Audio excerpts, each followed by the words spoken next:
이제 포스트 코로나 시대가 열렸습니다. 코로나 이후 시대가 열리게 되었어요.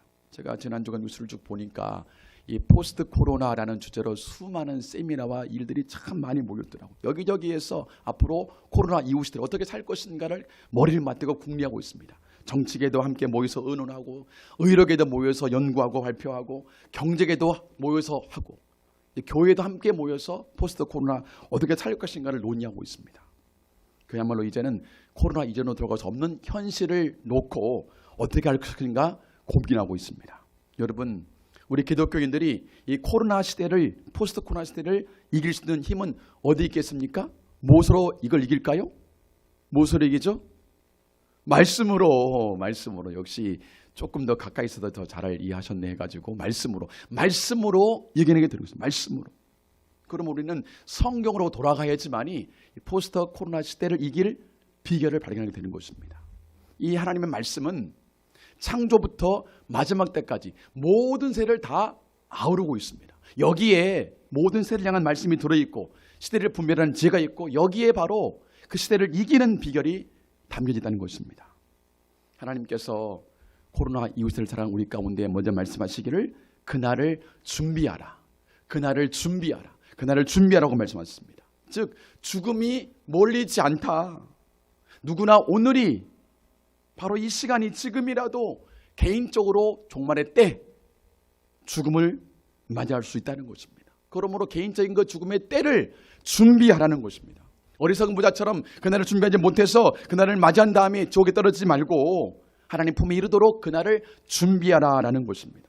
그럼 어떻게 우리 개인적인 종말의 때를 준비할 수 있을까요? 무엇이 육신의 죽음을 맞이했을 때 우리를 천국으로 인도해 주겠습니까? 여러분, 교회에 다닌다고 그것이 우리를 보장이지 않습니다. 나 신앙의 경륜, 경력, 저 30년 믿었습니다. 이것이 보장이지 않아요. 나의 직분, 목사, 이 타이틀이 보장이지 않습니다. 그럼 무엇이 우리에게 영생을 줄까요?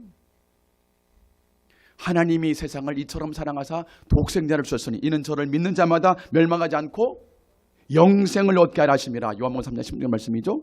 영접하는 자 곧 그 이름을 믿는 자들에게는 하나님의 자녀가 되는 권세를 주셨으니 할렐루야.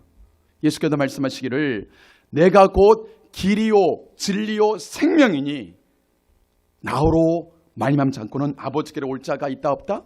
없다라고 말씀했습니다. 예수 그리스도 그분만이 우리 개인적인 종말의 그때에 우리를 지옥에서 이끌어서 하나님의 보좌 앞에 하나님 품에 이르게 한다는 것입니다. 예수 그리스도 그분의 보혈의 공로를 의지하고 그분의 이름을 부르며 그분을 나의 그리스도와 주인으로 영접하게 되면은 우리는 죽지만 죽지 않고 영원한 생명을 얻게 된다는 것입니다. 할렐루야. 이 예수님의 보혈과 그분의 부활이 나에게서 진짜가 될 때에, 그분의 보혈과 그분의 부활이 나의 삶의 실제가 될 때에 우리는 언제 죽음이 온다 할지라도 두려워하지 않고 담대히 주님 나라에 이르게 된다는 것입니다. 여러분, 주님께서 다시 오시는 그날에 이 땅에서 예수 믿는 사람들, 나 예수 잘 믿고 있어 라고 생각하는 사람들 중에 절반의 사람들은 지옥에 간다라고 주께 말씀하고 있습니다. 그게 성경 말씀이잖아요. 마태복음 25장 말씀. 믿는 자들 가운데 절반은 그 잔치에 들어가지 못하고 나는 너희를 모른다 하게 된다는 것입니다. 절반의 사람들이나. 코로나를 통해서 우리에게 말씀하십니다. 그날을 준비하라. 그날을 준비하라. 우리 모두 예수님을 나의 그리스도와 주인으로 굳게 붙잡고 살게 되기를 간절히 축복합니다. 또한 이 코로나는 시대를 향한 징조가 되고 있죠. 다시 말하면 마지막 때가 점점점 가까이 오고 있다는 것입니다. 마지막, 주님이 언제 올지는 정확히 모르지만 그날에 점점점 가까워지는 만큼은 사실이죠. 그래서 하나님께서 우리에게 뭘 요구하십니까? 마태복음 24장 42절 2442 한번 읽어볼까요? 시작. 그러므로 깨어있으라. 어느 날에 너희 주가 임할는지 너희가 알지 못함이니라. 44절도 이러므로 너희도 준비하고 있으라. 생각하지 않은 때에 인자가 오리라. 깨어있으라 그리고 준비해라. 깨어있으라 그리고 준비해라 라고 말씀합니다. 여러분, 깨어서 준비한다 이 말이 무슨 말일까요? 이 베드로전서 4장 7절 말씀, 베드로전서는 마지막 때 관한 말씀을 해주고 있는데 4장 7절 같이 읽어보겠습니다. 만물의 마지막이 가까웠으니 그러므로 너희는 정신을 차리고 근신하여 뭐하라? 기도하라. 깨어있으라라는 얘기는 그러므로 깨어서 기도하라는 것입니다. 주님 오실 그날을 기대하면서 기도하고 기다리라. 기도하고 기대하며 기다리라. 한번 해볼까요? 기도하고 기대하며 기다리라. 기도하고 기대하며 기다리라. 이것이 바로 포스트 코로나 시대를 살아가는 우리의 삶의 자세라고 말씀하고 있죠. 주님께서 다시 오시는 그 길을 바라보면서 깨어서 기도로 준비하는 것, 주의 길을 예배하는 것, 그것이 바로 포스트 코로나 시대를 살아가는 기독교인들의 삶의 자세라고 말씀하고 있습니다. 주님이 언제 올지 모르지만 더디 오시는 것은 한 영혼이라도 더 구원하게 한 주님의 사랑 때문에 그렇습니다. 지금 오지 않는 이유는 하나님의 긍휼 때문에 그래요. 한 영혼이라도 더 구원해내기 위해서. 그래서 우리가 할 일은 그 한 영혼이라도 더 구원받도록 깨어서 기도하고 전도하는 일입니다. 저희 일방 모든 사람들이 예수 이름을 부르고 영접해야지 구원받으니까 저 세계에 있는 모든 나라들이 다 예수의 복음을 들을 수 있도록 기도하는 것입니다. 저 이스라엘 백성들, 하나님의 사랑의 결정체는 십자가 예수님인데 그들이 아직 예수를 모르고 있잖아요. 영접하지 않고 있잖아요.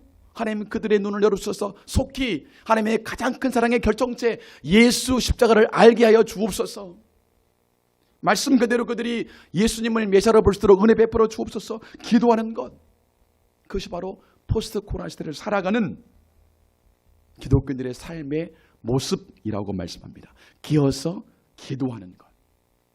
여러분, 기도는 진심 어린 마음이 없으면 기도할 수 없습니다. 아니, 해도 소용이 없어요. 마음이 없으면. 그런데 기도는 그 마음으로 하는 것이 아닙니다. 기도는 몸으로 하는 거예요. 몸으로. 기도는 몸으로 하는 것입니다. 다시 말하면 하나님 앞에 나아가 내 몸을 가지고 나아가서 특별한 시간과 공간을 떼어서 내 몸을 드리면서 하는 것이 기도입니다. 그 몸을 주님께 드리면서 내 마음 전체를 드리는 게 바로 기도예요. 그러면 하루에 절대적인 시간을 주님께 드려야 됩니다. 그 시간을 드리면서 주님께 나아가서 그의 나라와 그의 의를 구하는 것, 그것이 바로 마지막 때를 살아가는 깨어있는 기독교인들의 삶의 모습이라고 말씀하고 있죠. 교회 전도제를 만들었습니다. 전도제 만들면서 우리 교회를 어떻게 표현할까. 작년까지는 제가 그렇게 예배가 살아있는 교회, 기도가 올라가는 교회 표현했었는데 하다가 우리는 기도하고 하나님은, 다시 해볼까요? 우리는 기도하고 하나님은 일하시는 교회. 할렐루야. 우리는 기도하고 하나님은 일하시는 교회. 하나님이 우리를 만드신 목적이 거기 있구나. 우리가 기도하면 그분은 일하시고자. 그래서 매일 기도가 올려지게 되면 하나님이 다 들으시고 쉬지 않고 계속해서 그분께서 일하시는 교회. 그래서 우리의 기도로 질병이 낫고 은혜를 받고 하나님의 사랑을 경험하고 우리의 기도로 놀라운 일이 있게 되는 것들. 그래서 우리가 기도하면 우리는 기도하고 하나님이 일하시는 교회. 이것이 우리 교회의 모습이구나. 그렇게 되기를 간절히 축복합니다. 그래서 이 코로나를 지나면서 기도일을 다시 한번 정리했습니다. 저녁마다 파수 기도를 합니다. 9시에 함께 모여서 기도를 합니다. 이 파수꾼은 깨어서 보는 자들이죠. 그래서 파수꾼을 통해서 적들의 동태를 살피기도 하고 또 주님이 언제 오시는가를 보는 게 바로 파수꾼입니다. 깨어서 기도하는 파수기도입니다. 그래서 깨어서 주님 오심을 기다리면서 기도하는 거예요. 특별히 이스라엘 회복을 위해서 말씀으로 선포합니다. 여러분, 이 성경에는 대부분 언약, 약속이 이스라엘 백성을 내가 구원하겠다. 나는 하나님의 언약이 담겨져 있어요. 지금 그 언약이 성취가 되고 있습니다. 그래서 저 유대인들을 향해서 말씀을 선포하면서 기도하고 있습니다. 매일 밤마다 파수하면서. 화요일 날에는 오전에는 북한에서 함께 기도하려고 합니다. 북한을 위해서. 지금은 이제 우리 에스더 기도운동 탈북민센터에서 함께 화요일마다 11시 10분에 예배 드리는데 온라인 중계 같이 보면서 기도하려고 합니다. 거기에 이제 탈북민들이 간증을 해서 알려주니까 듣고 같이 기도하려고 합니다. 또 목요일 날에는 대한민국을 위한 기도, 이제 우리가 제가 지난 목요일 날 올려드렸었는데 우리 감선교회에서 하는 기도 같이 올려서 또 거기에서 계속 나라를 위해서 기도하기 때문에 같이 기도하려고 합니다. 그리고 금요일 날 오전에는 자녀를 위해서 이 땅의 다음 세대를 위해서 기도하려고 합니다. 이 땅의 다음 세대가 없으면 나라의 미래도 없고 교회도 없습니다. 그래서 이 다음 세대를 위해서 눈물로 기도하는 시간을 갖고 합니다. 금요일 저녁에는 함께 모여서 치유를 위해서 기도하려고 합니다. 날마다 기도가 올려지는 교회, 하나님께서 그 기도를 들으시고 일할 줄로 믿습니다. 많은 사람이 모인 교회가 중요한 게 아니라 하나님의 얼굴을 구하며 기도하는 교회가 중요한 줄로 믿습니다. 그래서 그분께서 아무리 많이 모여도 기도하지 않으면 주님이 일할 수가 없습니다. 하나님께서는 때로는 한 사람 기도를 통해서 역사를 바꾸기도 하십니다. 그런데 목사님, 내 코가 석자인데 내 문제도 지금 기도 못하는데 나라를 위해서, 이스라엘을 위해서 기도해야 됩니까? 먼저 그의 나라와 그의 일을 위해서 기도하게 되면은 하나님이 우리의 모든 걸 책임져 줄 줄로 믿습니다. 사실 그런데 먼저 그의 나라와 그의 의를 위해서 하는 그 기도는 사실은 나를 위한 기도입니다. 나를 위한 기도. 우리 그렇게 기도하지 않으면 우리는 영적인 잠에 빠지게 되어 있습니다. 기도하지 않으면 영적인 침체에 빠지게 되어 있어요. 기도하지 않으면 잠들게 되어 있습니다. 그러므로 기도하는 것은 잠들지 않고 내가 깨어 있는 것입니다. 깨어서 주님을 기다리는 것입니다. 그러므로 기도하는 것은 내가 기름을 준비하는 일입니다. 기도하는 것은 내 달란트를 땅에 묻어놓지 아니하고 쓰는 것이에요. 기도하는 것은 지극히 작은 한 영혼을 축복하는 일입니다. 그래서 이 기도하는 것은 결국 나를 위한 거예요. 내가 기도함으로 깨닫게 되기 때문에 주님 오실 그때를 준비하는 통로가 되는 것이죠. 오늘 깨어서 기도함으로 그날을 준비하는 저 여러분 되기를 간절히 축복합니다. 포스트 코로나 시대의 크리스찬 어떻게 살아야 될까요? 주께 두 번째 말씀하시기를, 오늘 설교의 제목 뭐죠? 뭐에 목숨을 걸라? 예배에 목숨 걸라. 예배에 목숨 걸라. 여러분, 코로나 시작되면서 교회에 부르짖은 새로운 문화가 생겼죠? 바로 온라인 예배. 이제는 작은 교회도 다 온라인 예배를 드리게 되었습니다. 코로나가 예배에 대한 새로운 도전을 주고 있습니다. 예배가 꼭 예배당에 와서만 해야 되는가? 예배당 없이 방송만 구축해 놓고 온라인으로 예배 드리고 헌금하면 안 되는가? 아마 많은 논의가 앞으로 진행될 겁니다. 오늘 말씀의 주제는 온라인 예배도 괜찮다, 꼭 현장 예배를 드려야 된다, 이런 게 아닙니다. 코로나를 통해서 이제는 예배의 형식과 장소, 어디서 드릴 것인가, 나는 이런 문제가 아니라 예배의 본질을 터치하는 시대가 되었습니다.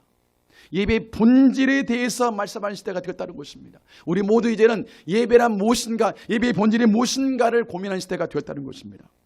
요한복음 4장에 보게 되면은 예수님이 사마리아를 통과해 가게 되죠. 거기에서 사마리아 한 여인이 예수님과 그 우물가에서 대화하다가 저분이 선자임을 발견하게 되고 대화를 이어갑니다. 그분이 이제 그 여인이 그분이 메시아임을 하고 난 다음에 한 가지 질문이 생겼어요. 그 질문 한번 볼까요? 4장 19절 20절 말씀 같이 읽어보겠습니다. 여자가 이르되 주여 내가 보니 선지자로소이다. 우리 조상들은 이 산에서 예배하였는데 당신의 말은 예배할 곳이 예루살렘에 있다. 그 여인이 예수님을 알아본 다음에 첫 번째 질문이, 우리 조상들은 이 산에서, 이 사마리아 산에서 예배하는데 당신들 유대인들의 말은 예배할 곳이 예루살렘에 있다고 합니다. 라고 하면서 여인은 뭡니까? 예배하는 장소에 관한 관심을 갖고 질문합니다. 사마리아인들은 예루살렘 못 가니까 그들은 사마리아에다가, 그 사마리아 산에다가 신상을 만들어 놓고 예배하게 됐죠. 유대인들은 말합니다. 그건 가짜 예배다. 진짜 예배 드리려면 어디로 와라? 성전이 있는 예루살렘에 와야 된다 라고 말하죠. 그들은 어디서 예배하느냐가 관심인 거예요. 예배당이냐, 집이냐, 온라인이냐. 주님의 관심은 그게 아닙니다. 그 다음 구절 21절 화면을 통해서 같이 읽어보겠습니다. 예수께서 이르시되 여자여 내 말을 믿으라.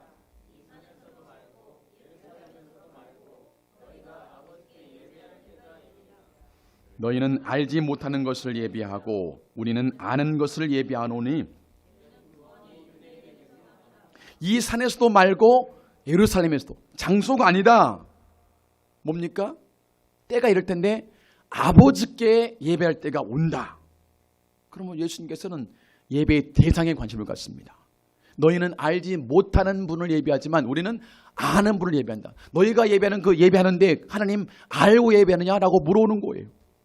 예배의 장소나 방법이 문제가 아니라 예배의 대상이 문제입니다. 도대체 너희는 누구에게 예배하느냐?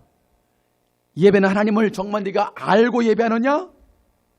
하나님을 알지 못하고 아무리 큰 예배당에서 예배드려도 그것은 헛것이라는 말씀이죠.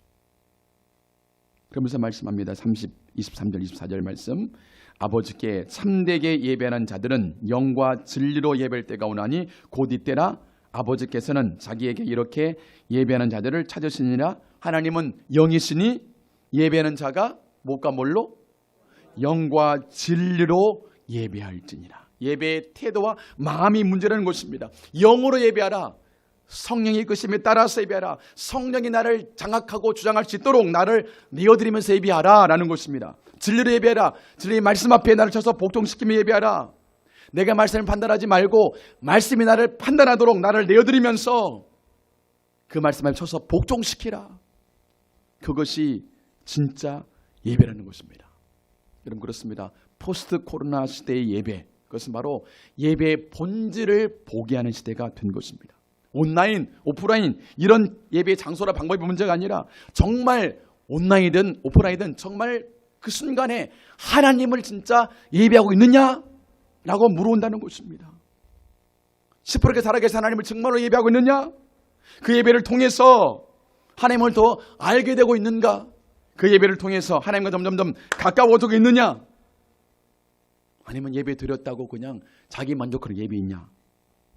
그 예배를 통해서 성령과 말씀으로 내가 충만해지게 되느냐? 말씀이 나를 지배하게 되고 진리 앞에 반응하게 되어서 말씀과 성령이 이끌어가는 삶을 사라지는 예배를 사라지게 되고 있느냐? 그 예배를 통해서. 아니면 습관적으로 그냥 예배를 드리고 있느냐?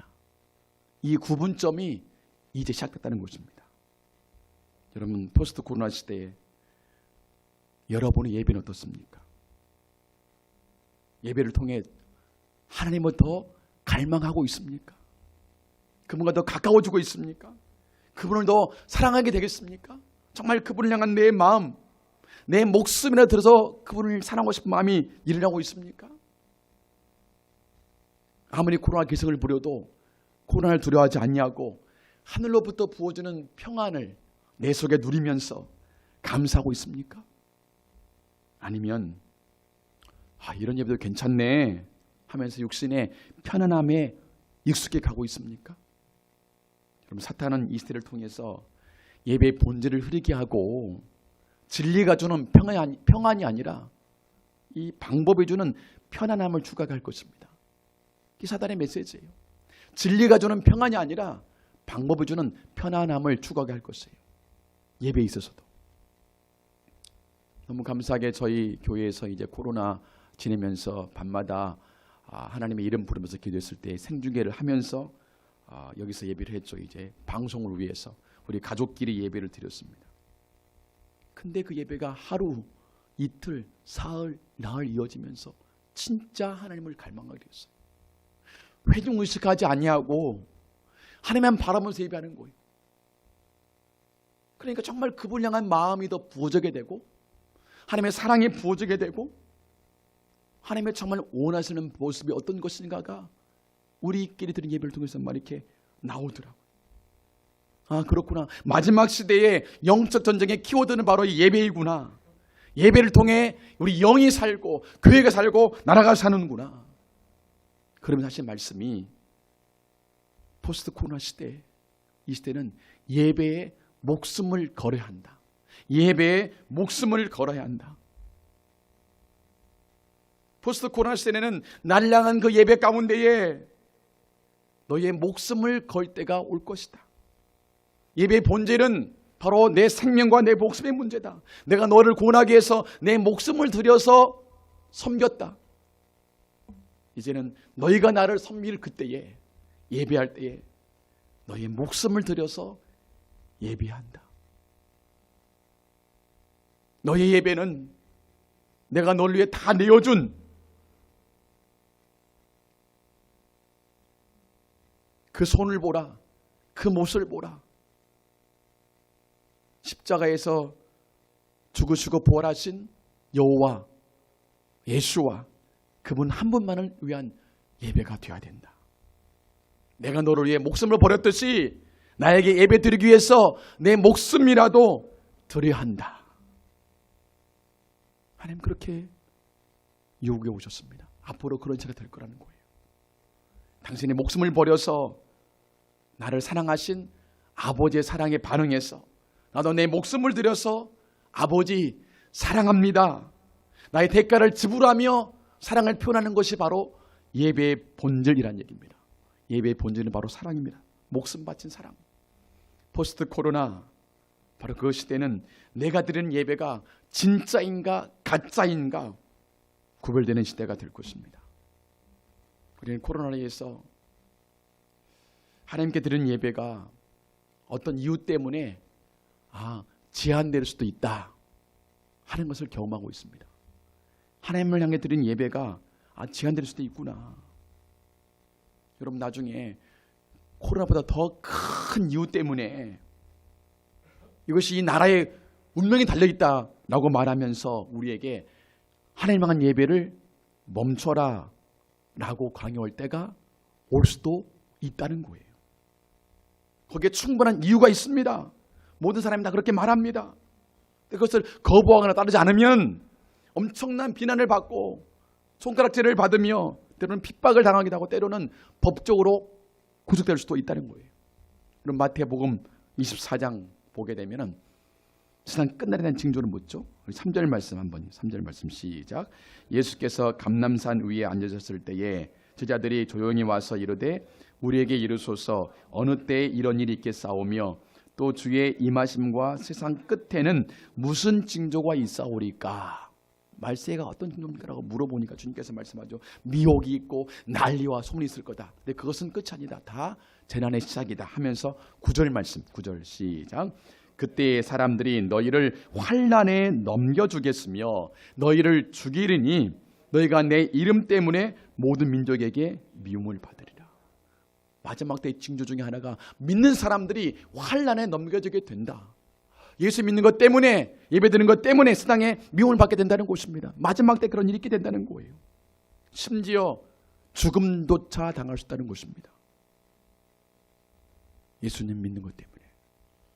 히브리서 말씀, 오늘 읽은 본문의 말씀이죠. 히브리서는 네로 황제 시대 때 기독교인들이 핍박을 받기 시작했습니다. 예수 믿는 것 때문에, 예배드리는 것 때문에. 그때에 그 핍박 가운데 배교하지 말고 끝까지 믿음을 지켜라 라고 호면한 말씀, 히브리서 말씀이죠. 오늘 읽었던 말씀 보니까 근데 그들이 11장 말씀은 믿음의 선진들 얘기죠. 믿음의 선을 쭉 얘기하면서 그들이 믿음으로 나라를 이겨내고 믿음으로 사자 입을 막고 믿음으로 승리했다라고 말씀하면서 그런데 35절 후반절부터 보니까 그들이 그 믿음 때문에 이런 일도 감수한다라고 하고 있죠. 같이 한번 읽어봅시다. 35절부터 시작.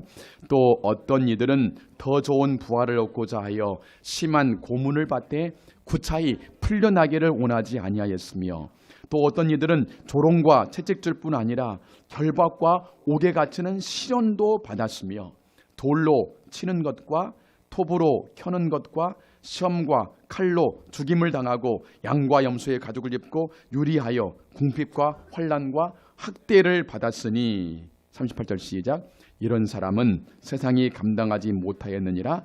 그들이 광야와 산과 동굴과 토굴에 여러분 이들은 왜 이런 고난을 당합니까? 돌로 침을 당하고 톱으로 켬을 당하고 칼로 죽임을 당하고 광야와 산과 토굴과 유리하고 하나님을 예배하기 때문이었습니다. 당시 로마 시대에 황제가 주인이다. 황제에게만 경배해라 라고 말하는데 자꾸 저 기독교인들은 황제가 주인이 아니라는 거예요. 우리의 주인은 황제가 아니라 나를 위해 죽으신 예수님이 나의 퀴리오스, 나의 주인이라고 고백하면서 예수님에게 경배하는 거예요. 그것 때문에 그들이 이 고난을 당하고 있잖아요. 그래서 그들이 이 고난을 피해서 땅 속으로 들어갑니다. 땅 속으로. 카타콤. 그들의 유일한 피난처. 저 카타콤이 바로 하나님께 그들이 예배드릴 장소였습니다. 저 카타콤이 그들의 무덤이었어요. 어리석도 참. 예배 안 드린다고 말하고 속으로 예배하면 되지. 그냥 마음속으로. 몰래 예배하면 되지. 근데 그들은 그들을 거부했어요. 예배를 드리기 위해서 목숨을 걸었습니다. 왜요? 예수님이 나를 위해 목숨을 버렸으니까 나 또한 주님을 위해 목숨을 버리기 위해서 마땅하다 라고 하면서 살기를 거부했어요. 초대교회 시대 예배였습니다. 제가 이 말씀을 묵상하는데 다니엘이 놀랐어요. 다니엘. 여러분, 다니엘이 바벨론 포로로 끌려가잖아요. 이방 나라로 끌려갑니다. 거기는 이방 신들이 득실거리는 곳입니다. 끌려가서 다니엘의 세 친구들이 모함을 당하게 되죠. 왕이 세운 큰 금신상을 세워놨는데 거기에 절하지 않는다 라고 고소를 했어요. 제가 한번 다니엘 3장 말씀 잠깐 읽어드리겠습니다. 13절 말씀. 느부갓네살 왕이 노하여 분하여 사드락 메삭 아벳느고를 끌어오라 말하며 드디어 그 사람들을 왕이 앞으로 끌어온지라. 느부갓네살이 그들에게 물어 이르되 사드락 메삭 아벳느고야, 너희가 내 신을 섬기지 아니하며 내가 세운 금신상에 절하지 아니한다니 사실이냐? 15절 같이 읽어볼까요? 시작. 이제라도 너희가 준비하였다가 나팔과 피리와 수금과 사면금과 양금과 생황과 및 모든 악기 소리를 들을 때에 내가 만든 신상 앞에 엎드려 절하면 좋거니와 너희가 만일 절하지 아니하면 즉시 너희를 맹렬히 타는 풀무불 가운데에 던져 넣을 것이니 능히 너희를 내 손에서 건져내시니 누구에게느냐? 왕이 지금 신문하는 거예요. 그들이 뭐라 합니까? 예 왕, 저가 그렇게 하겠습니다 그랬을까요? 그들의 답변 17절 18절 시작. 왕이여, 우리가 섬기는 하나님이 계시다면 우리를 맹렬히 타는 풀무불 가운데서 능히 건져내시겠고 왕의 손에서도 건져내시리이다. 그렇지 하지 아니하실지라도 왕이여, 우리가 왕의 신들을 섬기지 아니하고 왕이 세운 금신상에게 절하지도 아니할 줄을 아옵소서. 그렇게 하지 아니하실지라도 무슨 말입니까? 우상에 절하지 않겠다. 우리를 건지지 않다 할지라도, 즉 우리가 저 불문불에 죽는다 할지라도 하나님 향한 예배를 포기할 수가 없습니다. 그들이 끝까지 믿음을 고수합니다. 하나님이 그들의 목숨을 지켜주잖아요. 거기에서 조금 후에 다니엘이 또 참소를 당하죠. 다니엘이 꿈을 해몽한 다음에 그 바벨론의 총리가 되었습니다. 이걸 시기한 자들이 바벨론을 모함해서 왕에게 나가서 왕이셔, 법을 하나 만듭시다. 무슨 법? 30일간 왕에는 어떤 다른 신이나 사람에게 기도하지 못하게 합시다. 왜 이 법을 만들었죠? 보니까 다니엘이 매일같이 하나님에게 기도하는 거예요. 다니엘을 잡고자 법을 만들어서 공표를 했습니다. 다니엘이 어떻게 반응하죠? 다니엘 6장 10절 말씀 같이 읽어보겠습니다. 다니엘이 이 조서에 왕의 도장이 찍힌 것을 알고도 자기 집에 들어가서는 무윗방에 올라가 예루살렘으로 향한 창문을 열고 전에 하던 대로 하루 3번씩 무릎을 꿇고 기도하여 그의 하나님께 감사하였더라. 조서에 왕의 도장이 찍힌 줄을 알고도 무슨 말이에요? 하나님께 예배하고 기도하면 죽을 줄을 뻔히 알고도 기도하는 것을, 예배하는 것을 멈추지 않았습니다. 사자골에 던져졌지요. 하나님께서 사자 입을 막아주셨습니다. 할렐루야. 여러분, 코로나는 이런 시대가 올 수 있다는 하나의 증표가 되고 있다는 것입니다. 악한 권력, 악한 세계 권력이 우리가 하나님을 향한 그 예배가 멈춰져 갈 때가 올 수도 있다는 것이에요. 우리로 하여금 하나님께 마음 놓고 예배하지 못하게 할 때가 오셨다는 것입니다. 기도조차 하지 못하게 할 때가 오셨다는 것이에요. 이것은 제 주장이 아니라 성경의 말씀이에요. 성경의 말씀. 요한계시록 13장 말씀 보게 되면 바다에서 한 짐승이 나는데 마지막 때 그 짐승은 머리가 7, 뿔이 10개의 왕을 쓰고 있으면 이것은 세상을 다스리는 제국을 말합니다. 큰 힘을 가지고 다스리는 제국. 그 제국이 어떤 일을 하게 되느냐. 13장 5절 말씀부터 보니까 또 짐승이 과장되고 이렇게 같이 읽어볼까요? 시작. 또 짐승이 과장되고 신성 모독을 말하는 입을 받고 또 42달 동안 일할 권세를 받으니라. 짐승이 입을 벌려 하나님을 향하여 비방하되 그의 이름과 그의 장막 곧 하늘에 사는 자들을 비방하더라. 또 권세를 받아 성도들과 싸워 이기게 되고 각 족속과 백성과 방언과 나라를 다스리는 권세를 받으니 죽임을 당한 어린 양의 생명책에 창세 이후로 이름이 기록되지 못하고 이 땅에 사는 자들은 다 그 짐승에게 경배하니라. 그 짐승 악한 권력이 하나님을 비방하며 성도를 압제하고 하나님께 예배하지 못하고 우상을 섬기게 한다는 것입니다. 그때가 온다는 거예요. 또 11절에 보면 이번엔 땅에서 짐승이 나오는 거예요. 땅에서 나온 짐승은 거짓 종교, 적 그리스도란 말이에요. 적 그리스도. 근데 그가 어떻게 하느냐? 15절부터 읽어볼까요? 12장. 그가 권세를 받아 그 짐승의 우상에게 생기를 주어 그 짐승의 우상으로 말하게 하고 또 짐승의 우상에게 경배하지 아니하는 자는 몇이든지 다 죽이게 하더라. 그가 모든 자 곧 작은 자나 큰 자나 부자나 가난한 자나 자유인이나 종들에게 그 오른손에나 이마에 표를 받게 하고 누구든지 이 표를 가진 자 외에는 매매를 못하게 하니 이 표는 곧 짐승의 이름이냐 그 이름의 수라. 마지막 때에 그 짐승이 적 그리스도가 또한 우상에 경배하게 합니다. 하나님께 예배를 못하게 하고 우상에 경배하게 만듭니다. 표를 받게 해서 그 표를 가지고 매매를 못하게, 경계할때 못하게 만드는 그런 때가 온다는 거예요. 여러분 아직은 그런 날이 아닌 것 같아요. 여러분 긴장하지 마시고. 그러나 코로나는 그런 날이 우리 가운데 멀지 않았음을 얘기해 주는 하나의 징조가 된다는 거예요. 아 그렇구나. 국가 권력이 악한 국가 권력이 들어서게 되면은 그렇게 할 수도 있겠구나. 성경 기록처럼 하나님께서 말씀하십니다. 나를 향한 너의 예배에 너의 목숨을 걸 때가 올 것이다. 그리고 오늘 집사님 예배드리러 오셨는데 너무 감사해요. 투병 중에서 사실은 지금 목숨 걸고 오신 거예요. 진짜로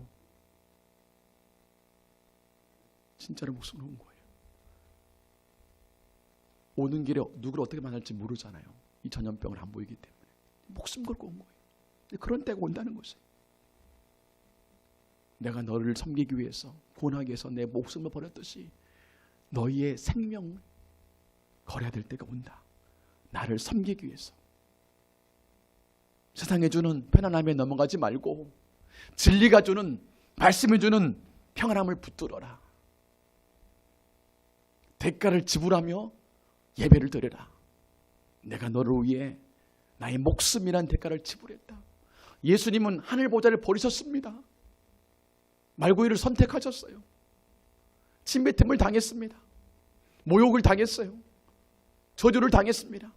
십자가에 죽으셨습니다. 나를 섬기고 구원하기 위해 너의 예배도 너의 목숨을 걸어야 된다. 너의 예배가 진짜 예배가 되게 해라. 내가 인정하는 예배, 사탄도 인정하는 예배, 세상도 인정하는 예배, 세상에 감당하지 못하는 자다. 이런 말을 들어야 된다. 그럼 예배의 목숨 거시기를 축복합니다. 예배의 목숨 걸기를 축복합니다. 이게 너무 어려운 얘기죠. 구체적으로 두 가지만 얘기 드릴게요. 예배의 목숨 걸기 위해서는 여러분 사회적인 거리 두기 계속하십시오.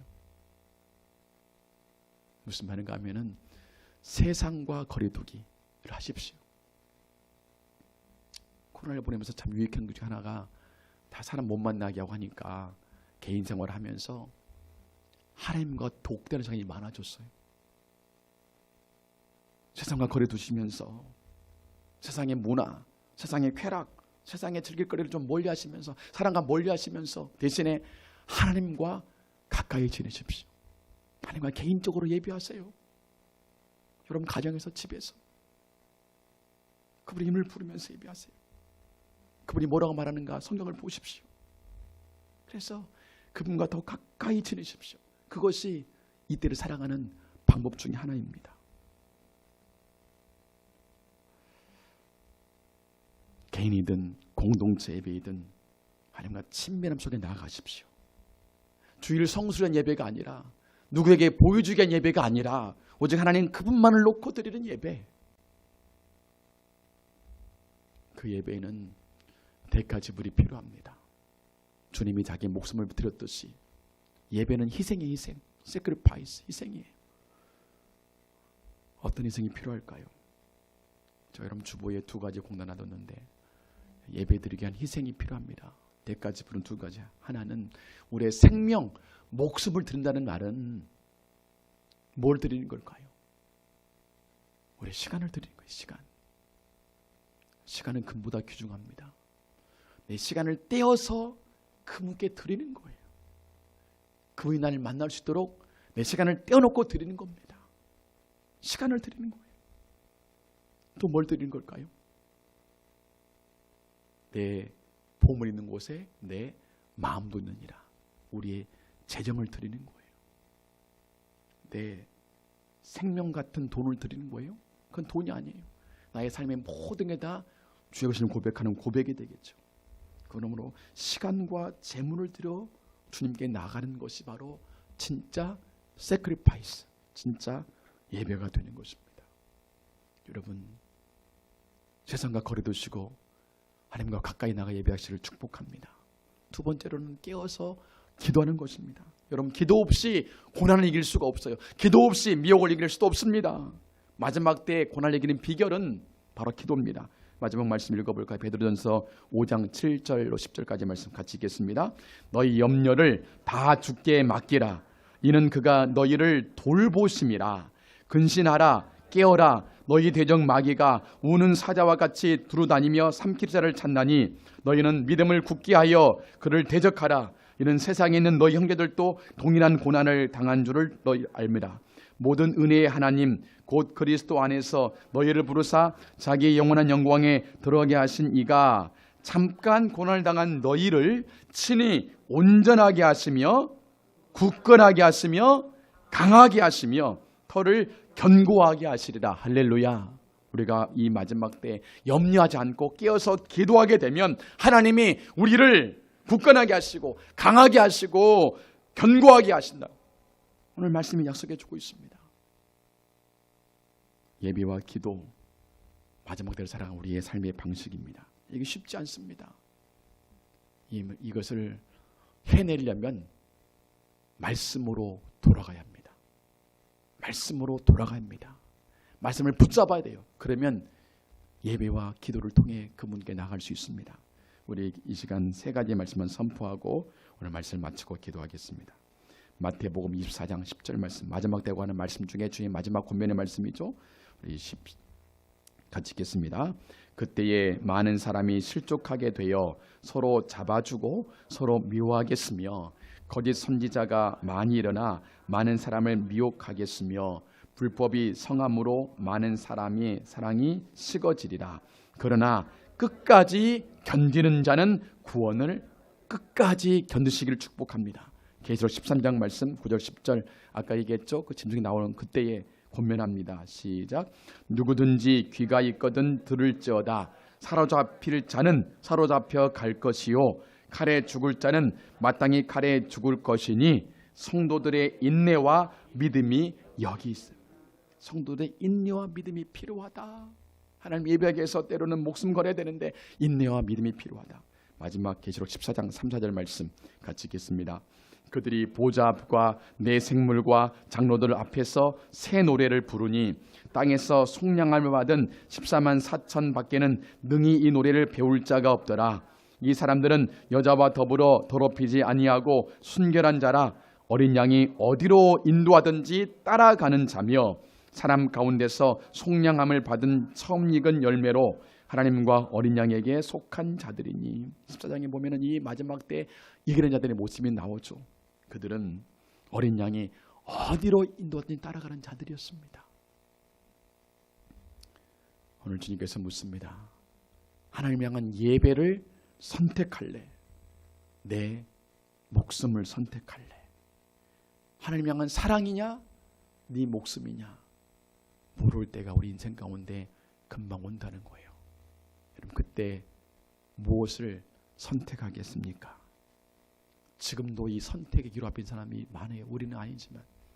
우리 저 북한 성도들의 얘기를 잠깐 화면으로 좀 보도록 하겠습니다.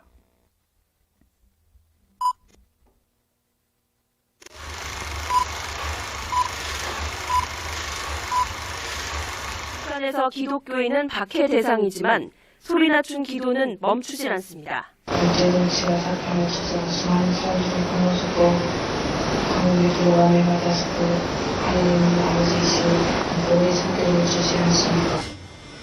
성경을 읽고 찬송가를 부르는 위험천만한 예배도 감행합니다.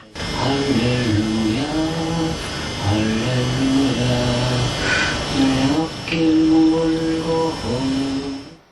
이번에 공개된 북한 지하교회 영상은 김정일 시대인 2007년 함경북도 청진에서 촬영됐습니다. 5년이 지나 세상에 나온 건 화면 속 인물들이 살아있을 가능성이 없어서입니다. 북한 얘기를 좀 하겠습니다.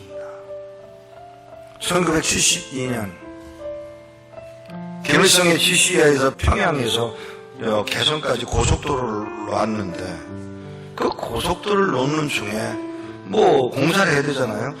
산을 깎아야 되고 또 메워야 되고.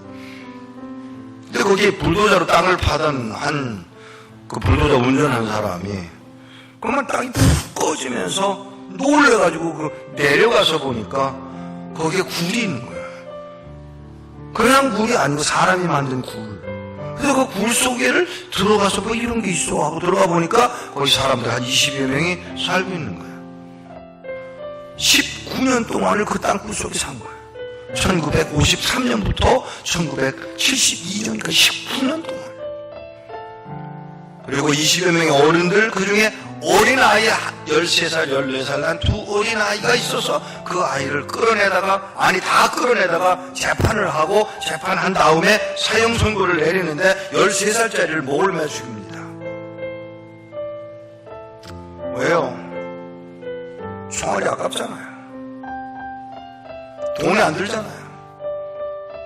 이 아이를 의자에다 올려놓고 밧줄을 이렇게 묶는데 이 아이가 엄마 우는데 그 아이가 부르는 걸 보는 엄마가 가까이 오면서 하는 말. 예수님 만나러 가는 길에 그렇게 소리 지르고 악을 쓰고 울고 이부개가 그 엄마하고 대화하는 걸 보고 화가 난 그 간수가 그 아이가 서 있던 의자를 툭 치는 바람에 이 아이가 떨어지는데 떨어지면서 손이 안 묶여 있으니까 손으로 밧줄을 잡고 메어 달린 상태가 됐어요. 메어 달려서 뭐 꾸물꾸물 하는데 엄마가 밑에서 이 아저씨 미워하지 마라. 이 아저씨 미워하지 마라 하는 말을 듣고 이 아이가 네 그러고는 손을 놓고 뒤로 손을 돌려서 깍지를 끼고 죽음에 임합니다. 두 번째 끌려 나오는 사람은 이 아이의 형이었습니다. 형이 끌려 나와서 엄마 보고 엄마 왜? 고마워 엄마. 뭐가? 나 천국 가게 인도해 줬잖아. 그래 엄마가 하는 말 조금 해보자. 네 어머니. 이 아이는 자기 목을 맬 아저씨더러 아저씨가 우리 동생도 죽였고 나도 죽일 거고 우리 엄마도 죽일 건데 그래도 아저씨를 사랑하는 분이 계세요. 뭐 어쩌고니 아저씨가 하는 말이 뭐? 누가? 예수님이요. 세 번째 끌려 나온 사람은 발가벗겨졌습니다. 땅바닥에 누웠습니다. 손을 피라고 그랬습니다. 아스팔트 깔 때 사용하는 커다란 바퀴로 그 목사님의 발끝부터 시작해서 으깨 죽이는데 목사님 입에서 나온 찬송가 내 구주 예수를 더욱 사랑 더욱 사랑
예배는 사랑입니다.